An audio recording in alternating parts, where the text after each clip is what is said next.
I'm Rick Becker, host of the Irish Baseball Podcast, and right now I am joined by Senior Advisor to MLB and Player Development with the Dodgers, Chris Woodward. Thank you so much for being here. I'm so excited for this conversation. Yeah, me as well. Thanks for having me. Really appreciate it. So I think right off the bat, the very first question that I want to ask is about that player development aspect, because a lot of people will talk about what the Dodgers did in the offseason, and they'll talk about the big free agent signings, Ohtani, Yamamoto, Teoscar Hernandez. They'll talk about trading for Tyler Glasnow. But I don't think what people realize is that while, yes, the Dodgers are a big market club, they're only able to do that because of that player development system, because they're coming into the situation with one of the best farm systems in baseball. So that player development actually not only helps you get big league talent from the minors, but maybe it gives you that leeway to go out and sign a bigger free agent because you know the cupboard isn't bare in the minors. Yeah, no doubt. And I think like just I spent some time obviously with the Dodgers before. I went to Texas and for 3 years I was with the Dodgers and got to witness just the machine that the Dodgers are, right? And their player development system is the best in baseball. And there's some reasons why, and it's not as we obviously do a really good job with the draft. We sign really good players. We find good players that maybe were a little less on the market. Most teams kind of passed them by, and we know that our system, with our coaching staffs and with our resources and our processes and everything that we have within the organization, we're going to make players better. And I think that that's probably the biggest difference between most organization and ours, is that when a player steps into our organization, puts our uniform on, they know they're going to get better, and they do get better. And there's a lot of reasons as to why that happens. Obviously, we're really good at developing pitching, not just stuff. We increase, obviously velocity. We improve their breaking balls, their changeups. We have some of the best pitching coaches I've ever been around. And I've obviously been around a long time and seen a lot of things. And in today's game, the way they can enhance our pitchers, and then also with the gameplay aspect on the mound, learning how to compete. We just got a really good blend of the best in the business, in my opinion. And we have that in every department. I was just naming the pitching department, but our hitting department is some of the best hitting coaches that I've been around.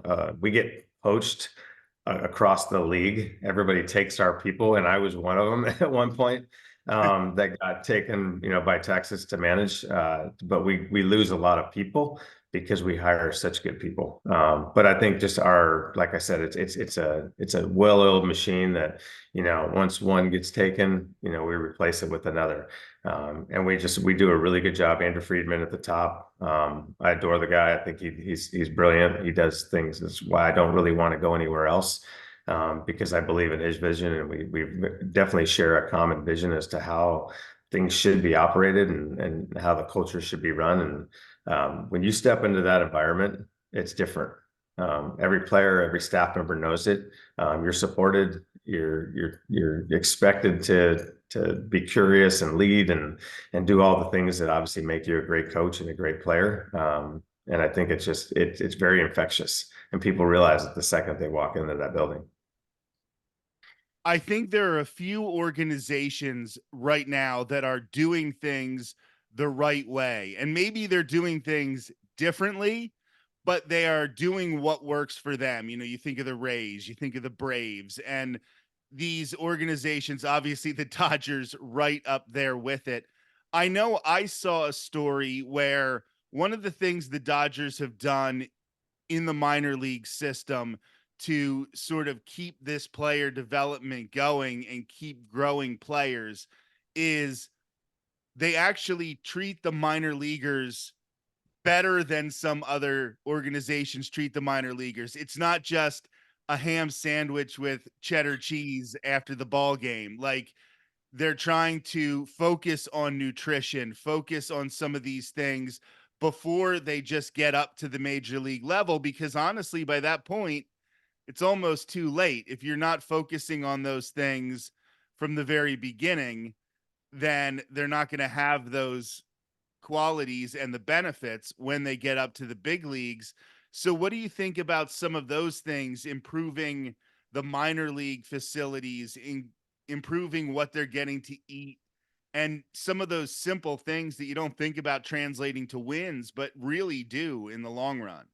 They do, and I think like we always talk about it a lot in meetings and stuff. It's like we're trying to develop the entire player, not just not just what they do on the field, but obviously what they do off the field is sometimes honestly more important. It's weird to say that, but like how they take care of their bodies and how they take care of their minds and their souls and all the things, their entire being as a human being is really important to us. And if we don't if we don't supply those resources and we don't put good food on the table for them after games, and listen, I think that has a lot to do with the amount of money that they can spend in those areas. Our AAA facility in Oklahoma City and Tulsa, Great Lakes and Rancho, all the way down the system, we have some of the best facilities at every level. And we own some of them. We bought some of those, so they're not going anywhere. I think Tulsa is I think we actually own that franchise, so they're going to be Dodgers, there for a long time. And I think that consistency helps our players. They know what to expect. Our staffs know what to expect. We have the facilities that can accommodate, all of the technology and, like I said, the resources that we provide our players. And then knowing how to use those resources, obviously, when it comes to technology and the coaching aspect. And, we have our mental skills department, our mental performance department is, I mean, those guys are absolute. I love them. I mean, I love the energy that they bring. They set up so many things for our Dominican players, for any players that come from overseas. We bring them over. We show them around town. We show them how to go to Target and buy, toothbrushes and how to cook. Maybe if they need to, make their own food. So we supply them with a lot of things that help them to be better people. And in turn, a lot of that takes the heat off of what they do on the field. They're not having to worry. I remember as an A-ball kid and double A, not knowing what bed I was going to sleep on because we had to get our own place. We had to get our own furniture. I mean, we're 19-year-old, 20-year-old kids trying to figure that out on our own. It was pretty eye-opening. And I have a 22-year-old daughter that we're, moving and we're getting her kind of accommodated. And we're basically taking care of it all. And I had nobody to help. We had to do it on our own. And there were times when we slept on the floor because we put the wrong date in for when our rental furniture would show up. So it was like we literally slept on the floor for a week. And we didn't care. I mean, but I know that affected my performance, when it came to my back was sore, my shoulders were sore, and some of those things. We had, like you said, ham sandwiches after games. I mean, this is a dinner. I'm 165 pounds soaking wet. I needed every pound that I could keep, and when you're eating a ham sandwich from a liquor store or from a 7-Eleven after playing for 3 hours and giving it everything you got, that's not the most beneficial way for nutrition for your body. So I know that we do a really good job. I know other teams have caught up to that. There's certain standards that MLB kind of got involved and force you to kind of take care of their housing, you have to take care of their food. But we have been doing that for a long time. And that sets us apart big time from everybody else. And a lot of people will talk about the Dodgers and the analytics. And I'm a big analytics guy. A lot of people at the organization here at the Irish American Baseball Society will disagree with me on that. But you also talk about being a player. So obviously, the criticism that analytic organizations get is that, they don't listen to the players, they don't listen to the scouts, that it's all about the numbers and economics majors and people who know nothing about the game. But obviously that's not true, because somebody like you who has played the game, who has that knowledge of what it's like to sleep on the floor in single A, you bring that and you add that to the numbers, not that you ignore the other aspects of the game.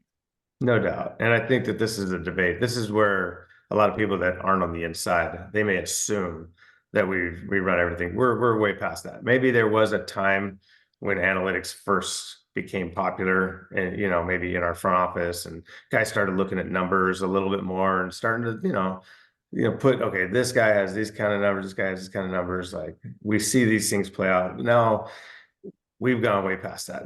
And I want to say that because I know that there are some organizations that are barely catching up to the analytics. They're starting to figure it out. But we're way ahead in our process, and we take all those numbers, we apply it to decision making. We're obviously really good. There's a reason why we have a great player development system, why we have a great team on the field. Now, obviously, you have to play between the lines. And I think that that's where, someone like me who I really do, listen, when I go play poker or I'm playing cards, I'm playing the odds. I'm not going to bet if there's 50 numbers on a roulette wheel and 45 of them are black, I'm betting black. I'm just going to let you know that right now. And I think that that's where a lot of the analytics lie, where it's like, hey, we're just literally playing the odds every day. When it came to shifting and putting I was in charge of that with the Dodgers before, when it came to infield positioning, and that was a big issue. Should we shift? Should we not? People were losing their minds, and it's like when the numbers showed it was right. It showed that batting averages went way down, hits went way down. It worked. So the way we pitch, it's like we're going to pitch. If a guy can execute to your weakness, we're going to throw to your weakness. We're going to play the odds that you can't hit the pitch that you usually struggle with. So it's not about it's just about creating advantage. That's all it comes down to. What advantage can you create? It's done in hockey. It's done in basketball. Now, obviously, in basketball and certain sports, it's more of a flow. There's more of a flow to it. But if a guy can't go to his left, what do you let him go to his left? Hell no. You block him, to his right to make him go. Make him take the shot he doesn't want to take. And it's the same thing in baseball. And when you constantly play those odds correctly, you win. You tend to win those moments, you win those pitches, you win those at bats, you win those innings, and you end up winning on the field. Obviously, we have a very great roster, a very talented roster. So applying that to the field, there is still a base. I'm a baseball player at heart, so take all those numbers and you get between the lines. You still got to compete, and that's kind of where I'm at with this organization. And I really want to help become better base runners, become just more aware fielders. Yes, we're going to put them in the right spots. They still got to get off the ball. They still got to read pitches. They still got to read swings to anticipate outcomes. Those things are still not lost in the game. So when you put it all together, that's when the magic happens. But I don't think it's just analytics only. There's souls that are out there. There are human beings that are out on that field, and we don't forget about that. And over the course of this podcast for over 3 years, almost 3.5 years now, I've talked to high school coaches, college coaches, people who are scouts. And a lot of what I don't think people understand is you can have the analytics, but what you need to do is explain to the players what those numbers are going to do for them. Because sometimes people are just like, here's your exit velo, and they don't tell the player what that means. And then the player is just trying to hit some number on a StatCast board. But what you want them to know is this is how it translates into the real game. And I feel like, just looking at it from the outside, just watching games on television, that's something that you can see in the Dodgers organization, is that not only do they know the numbers, but they know what they mean. Yeah. And I think that's, that was something that, when I left and went to Texas, it was pretty eye-opening, the amount of players that weren't aware. Because I was coming from the Dodgers after the 18 season going to Texas. And the guys with the Dodgers, we had for 3 years basically educated them on a lot of these numbers and what we look to evaluate these players on. And I think it's really important, like when a player looks at a stat and they know what it means and they know how that affects them, or they know why we're evaluating that stat.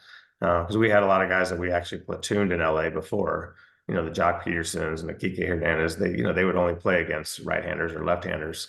And they didn't understand, like, why am I not getting an opportunity? And, I had to deal with that in Texas because guys they just thought they should be playing every day. It was like, well, if you can't hit a left-handed pitcher, what are we going to do about it? Here's the numbers that tell me when a ball comes from over here, you don't hit it very well. When it comes from over here, you hit it really well. So my question isn't to just sit him on the bench. My question is, okay, what are you going to do about the guy that throws with his left hand? Are you going to train differently? Are you going to think differently? Are you going to like think about where you stand in the batter's box? How are we going to, what solution are we going to come up with?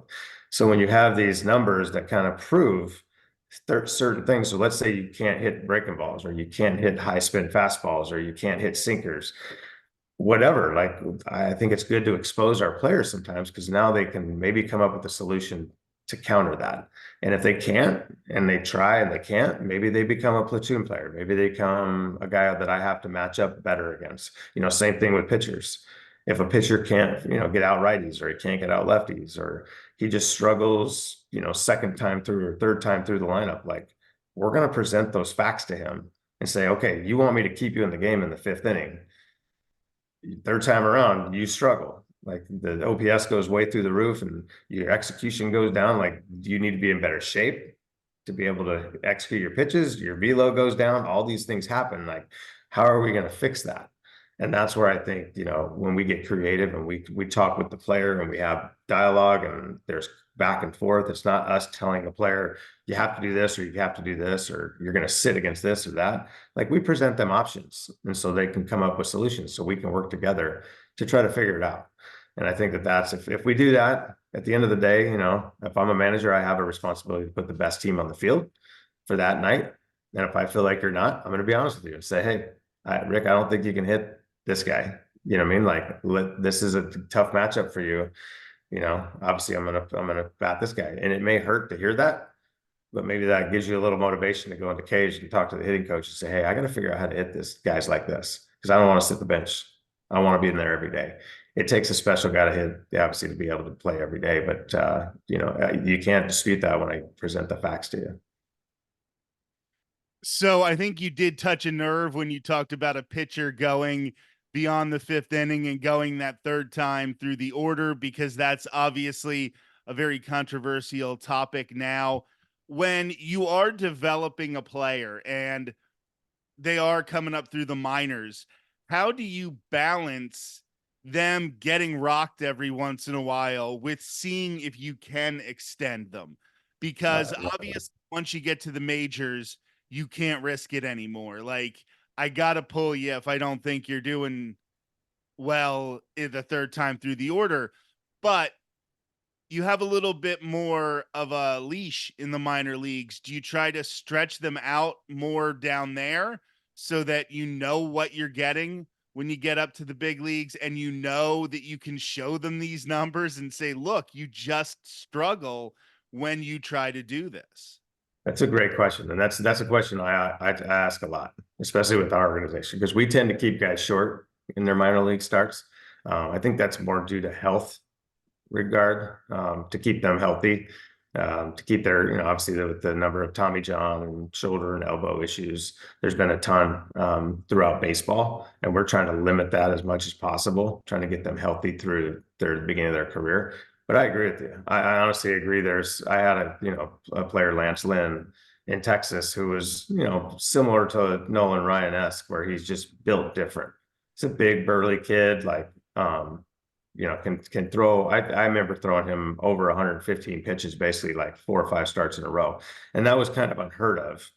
When I started, man, luckily I had him, but the other guys I didn't do that with, because I knew, like, this guy would actually get better when it came to like pitch 90 to 100. He'd start throwing 97, 98. And it was like, wait a second, he's pulling something out of his back pocket that, he's got another gear. Whereas other guys, you get around the 85 pitch mark, their stuff would start slowing down quite a bit.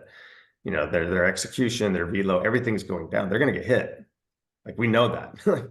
Not only have they seen him a couple of times before that, but now his stuff is way less than it was at the start of the game. So you're talking about a hitter who's seeing the guy for the third time. It's a much lesser version of the pitcher he saw from the beginning of the game. He's going to get hit. And now we have, 2 or 3 bullpen guys, as long as we have guys down there. that have fresh arms that are throwing 95 to 100. Why would we ever, make that? So like I said, if there's 45 balls in the 45 slots out of 50 that are black, I'm going to bet black. So it's like, that's why it's hard for managers nowadays to kind of keep guys out there, because at the old school idea of like, hey, let's get this guy through 6 or 7 innings, like it doesn't make sense as far as like we're trying to win a game. But I do agree on the development side. Sometimes we have to recognize some guys are different. And when guys are different, I think we should push them a little bit to see how different they really are. Because imagine if Nolan Ryan pitched today. We might never know if Nolan Ryan could actually go past 115 pitches. I don't think 250 pitches like he threw sometimes was right, but I do think, he was a guy that could throw 110, no problem. And he would actually get stronger based on, his history and how hard he threw. So I would hate to see that not happen. I'd hate for us not to witness a guy like, Nolan Ryan or a Lance Lynn or somebody that's built that way, where, Roy Halladay, who can throw complete games and throw 115 pitches and actually get better as the game went on. So a lot is made of the big market nature of the Dodgers. And I think a lot of people look at, okay, maybe there's a problem and they can throw a little money around to try to solve that problem on the field. But I think that comes with some other disadvantages. If you look at a team like the Rays, who don't have that money, but they seem to find a way to slot somebody in whenever they need. So they just seem to have somebody coming up through the system, and the expectations that come with having that big market presence and having that amount of money. And you look at the Rays and people will glow about their front office, and they still haven't won a World Series. The Dodgers have a World Series in 2020, but people look at the budget and then maybe are a little more critical. So does that big market nature come with a lot more pressure throughout the organization? Yeah, it does. And I think that we all kind of embrace that. But yes, I think your point is really valid. Like you look at the Rays and everybody's kind of, looks at the Rays and go, wow, like how do they do it? Now they're, it's pretty risky sometimes, obviously running that. Now they have no choice maybe with their budget. They can't afford to go out and spend, hundreds of millions of dollars, like we did this offseason to, fill their needs. But they still end up, developing players, and they're very similar. Obviously, Andrew Friedman came from the Rays. He set that system up in Tampa, and he ran that system and, that organization very, very well. And they obviously got to a World Series while he was there. It just presents the problem of like winning all of it consistently. And you see that. You see they just have a hard time getting into the playoffs, getting past the playoffs. They win 95 to 100 games almost every year. It seems like the Rays, which staggers you because you're like, some of these names you never even heard of, but they get the most out of their players, which is awesome. Now for us, we have expectations. Maybe the Rays have built more expectations because they just win every year. I think that kind of permeates throughout the organization. They're like, no, we're going to win because that's what we do. Whereas the Dodgers, yeah, there's more pressure. We should love that though. Mookie Betts and all those guys, Freddie Freeman, they signed there to win a World Series. So we should embrace that, and we should look at that and say, Michael Jordan, after winning his 4th or 5th championship, they were expected to win. And all the things that come with that, Kobe Bryant's and all the greatest, the Tom Brady time Tom Brady stepped on the field, it was like, all right, they're going to win a Super Bowl. I want us, that's my goal here, is to honestly bring that to LA. And I don't care what people say, like, oh, we bought it or we did that. Doesn't matter. Like the players that we went and acquired are phenomenal human beings as far as, and also players. Now they're great players on the field. Ohtani, Yamamoto, Glasnow, the guys that we got, they were on our wish list and we got all of them somehow. They're phenomenal people though. Like Yamamoto and Ohtani, I can't speak highly enough of. I mean, they're just phenomenal teammates. They work their butts off. I mean, they're in there every day grinding, trying to be the best player they can be. Glasnow is the same way. Guys like Jason Hayward, Freddie is the best base runner, one of the best base runners in the game. Like this guy cares about every detail. Mookie's, phenomenal the way he just, no challenge is too big for him. So we just got to put that all together and come together as a group. And I think if we do that, we will be a wrecking ball. It will be tough to beat, but we got to do it. It's not going to be easy. And I think that's something we have to embrace. Like nobody can buy a World Series. Nobody can buy a championship. We have to go out and prove it on the field between the lines. And I think that we have the right group to do it, but we still got a long way to go. We still got to come together as a team and continue to play well. And you can talk about Michael Jordan winning championships, and I'm old enough to remember there was a time when people talked about Michael Jordan like, he was a player who couldn't win the big game, who couldn't win the big playoff series. But then you put a winning coach at the end of the bench and you put some good supporting guys around him, and all of a sudden it's 6 NBA titles in 8 years or whatever it ended up being for them. So I think that's a good point when you talk about the way the Dodgers lineup is constructed, the way that roster is constructed. Yeah, they're the big names and they're the big free agents, and you can go out and spend $1 billion in the offseason. But sometimes it's that 6, 7, 8, 9 hitter who comes through to win you the game that week. And you can't go out and have the luxury of signing an extension with Mookie Betts or an extension with Will Smith if you don't have those guys in the back of the order who are also going to produce. So I think people tend to look at the superstars and not see that a lot of teams have superstars, right? Um, Shohei Ohtani was on a team for a few years with the best player in the game, and they didn't always win. So sometimes it's a lot more about the entire 25-man roster than it is just about the top of the order. Yeah, and I think that's where we separate ourselves. Honestly, like we have obviously some of the best top tier players, like you said, as far as superstars go. But that's where our player development system comes through. I mean, last year what I saw, for us to win 100 and something games last year, I mean, we had so many injuries. Our pitching staff was depleted, but we had 5 or 6 guys that came up from AAA. Some of them came up from AA that I saw early in the season. A guy like Emmett Sheehan came up and did really well. Kyle Hurt came up and did really well. Gavin Stone, Michael Grove, and you're seeing these guys on our roster now. And that's where I think we separate ourselves. The Gavin Lux, the Michael Bush last year. We have so much depth in our system, and that comes from we have so many guys ready. Andy Pages is probably going to end up being in the big leagues this year. He had a phenomenal spring. But he would have made every other major league team. Honestly, with the spring training he had, he would have made every other spring training, any other team in the big leagues. And he didn't make our roster. But he knows he'll be ready. If something happens, he'll be one of the first guys called up to help us out. And when these guys come up, the reason why we had so many rookie of the years throughout this organization is because when they come up, they're comfortable. They know what to do. They kind of know the system. They come up and they're just expected to be part of the machine, basically. And they step right in. When Cody Bellinger got called up in 17, he ends up hitting 39 home runs. Chris Taylor got called up that year, had been up and down a little bit with Seattle. He comes up and is one of our best players. So it's, Max Muncy, the same story. These stories continue to happen. And there's a reason why. They come here, like I said, they're expected to get better. They expect to get better. We make them improvements in some way, and they come up and they perform well for us at the big league level. So that's always kept us sustainable. But it's so huge to have those guys. Last night, it won the game for us. Our 7, 8, 9 hitters, got some huge hits for us late in the game, and we ended up beating the Giants last night.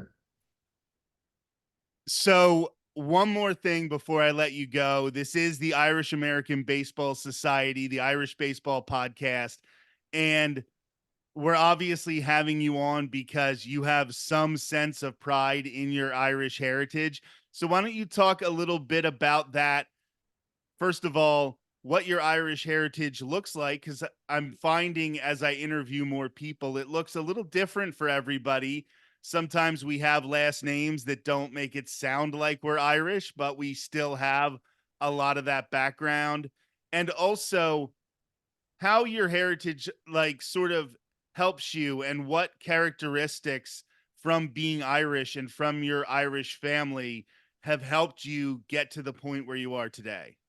Yeah, I mean, it's just I'm kind of a mutt from all over, but I definitely have. I know on my mom's side, my grandfather, was part Irish, and I know that that's the European history. Just being from across the sea. I've never been there, and it kills me. My wife is actually, Scottish. Her dad was, off the boat from Scotland.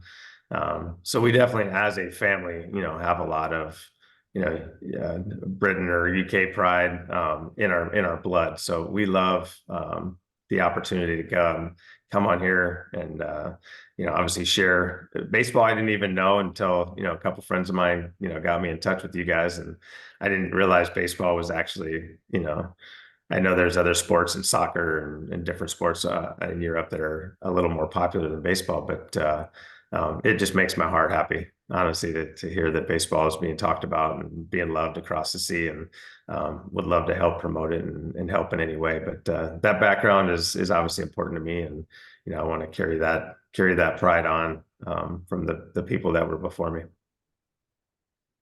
Chris Woodward, thank you so much. This was an incredible conversation. I love talking baseball, especially a well run organization like the Dodgers. Those things just really, really interest me. And like I said, there are a few others. This isn't like me coming out here and being like a Dodger fan or anything. I'm just saying that you look sometimes at how teams are run, and you guys are doing it the right way. And I always love to hear people talk about just doing things the right way. So thanks for being here. It really means a lot to us. I appreciate it. Love. Yeah, same here, man. I love talking baseball, and really good questions. I love it.